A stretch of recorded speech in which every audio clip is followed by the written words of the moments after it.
Hello ladies and gentlemen, Ryan Hafey with Hafey Digital here, back at you with another tutorial. And in this video we're going to be talking about organization, how to organize your files and your timeline in Premiere Pro when editing video.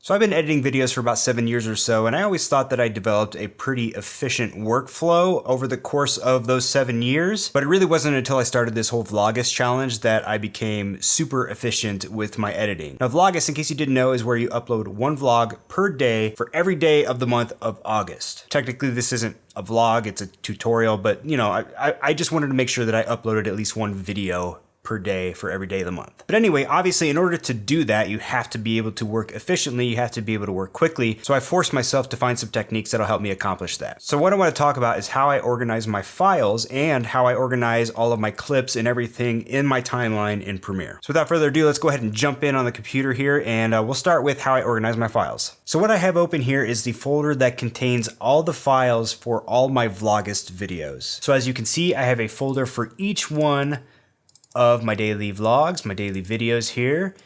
They are titled by date. If you open up these folders, inside them are some subfolders. First of all, I have an A6500 folder. This folder is meant to contain any clips that I capture with my Sony A6500. They all go in there. Below that, I have a finished assets folder.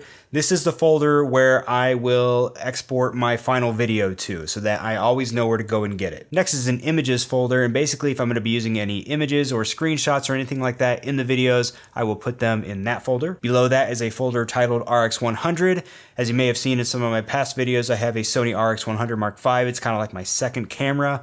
If I take any clips with that, I will put those in that folder there. Next is my thumbnail folder, and this is where I will put any thumbnail images that I've taken. And finally, a videos folder, which is like the images folder only for video. So if I have any miscellaneous clips, maybe from past videos or something like that, I'll put those in there. So one of the things that I've done to kind of speed up my workflow a little bit, and it only saves a few seconds really, but over time it can kind of add up, is I've created a folder template folder, which inside of this folder are all the subfolders that are contained in each folder for each video that I've done this month. Did you catch all that? But all these subfolders are empty. So if you open them up, you can see that there's no files in them. And the reason that I did this is so that I don't have to recreate each of these folders every time I'm going to start editing a new video. All I have to do is select all, copy those, hitting Control C.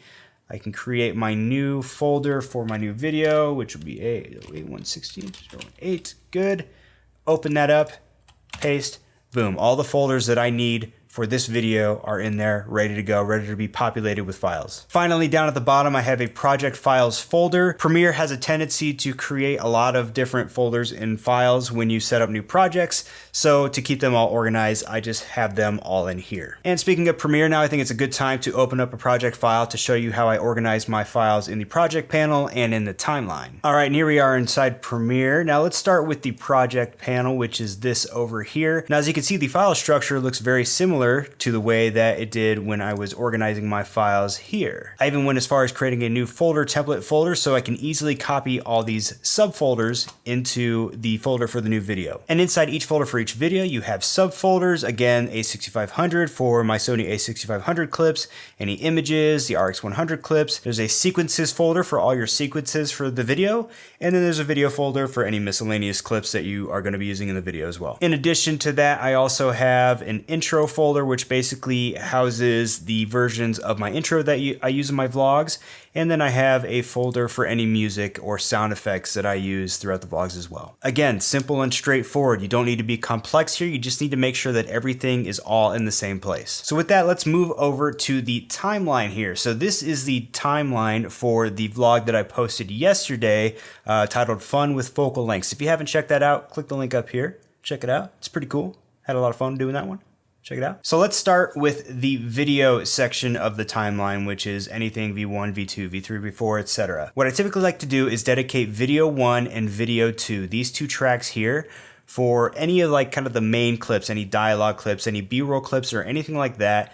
I put all of those here on these 2 tracks. And as you can see here, I don't even have any clips in the video 2 track, which is fine. Sometimes I won't, but there will be times, like let's say if I'm using masking to transition from one to another, where you'll need to overlap clips, and that's why I dedicate both of those tracks to my main clips. And then on video track 3, that's where I put all my adjustment layers, and I use adjustment layers to do my color correction and color grading. And in case you weren't aware, adjustment layers basically allow you to apply effects to them, and any effects that you apply to the adjustment layer, those effects will be applied to all clips underneath that adjustment layer. And above that, on tracks 4 and 5 are where I will put the remaining elements of the video, which are usually images and titles. And the reason I want those above the adjustment layer is because the adjustment layer is going to have color correction added to it, which is going to apply to the clips below it. And if I have images or if I have titles, I don't want those color corrections applied to that in most cases. So that's why I put them above the adjustment layer. And if you want to, you can even go as far as to change the title of these tracks here. For example, so let's say video 1. You can right click on there, go to rename and say main clips if you want to. If that helps you to stay more organized, then great, do that. But for me, I've just kind of gotten used to the fact that video 1 and 2 are going to be for my main clips, video 3 is going to be for adjustment layers, and etc. And now let's go on to the audio tracks, and we'll just move this up a little bit so you can see here. And I treat the audio tracks in very much the same way that I treat the video tracks. So audio tracks 1 and 2 are where my main dialogue is going to be. And just like with video track 2, where there are no video clips, there are also no audio clips in audio track 2, and that's because I didn't have a need to put any there in this particular video. I didn't need to do any overlapping or anything like that, so I can leave that track blank, but I still, either way, even if I don't put anything in that track, I still leave it open just in case I want to adjust things later and move things down. Next, moving on to audio tracks 3 and 4, this is where I put any sound effects. So sometimes in my videos, you'll hear dings and pops and crescendos.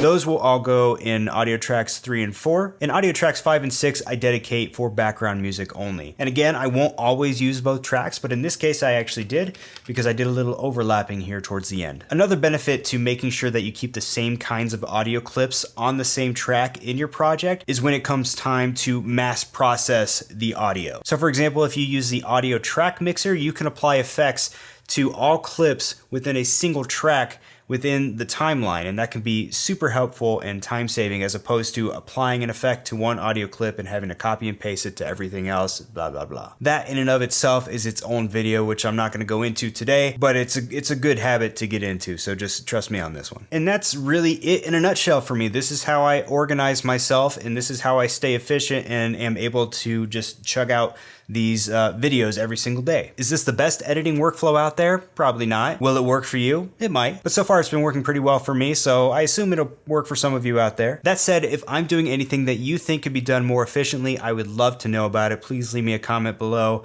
I'm always looking for ways to improve my workflow. And that'll do it for this video. I hope you found that helpful. If you did, you know what to do. Hit that like button, hit that subscribe button. Be sure to come back and see me tomorrow because I'll be here. Bye-bye.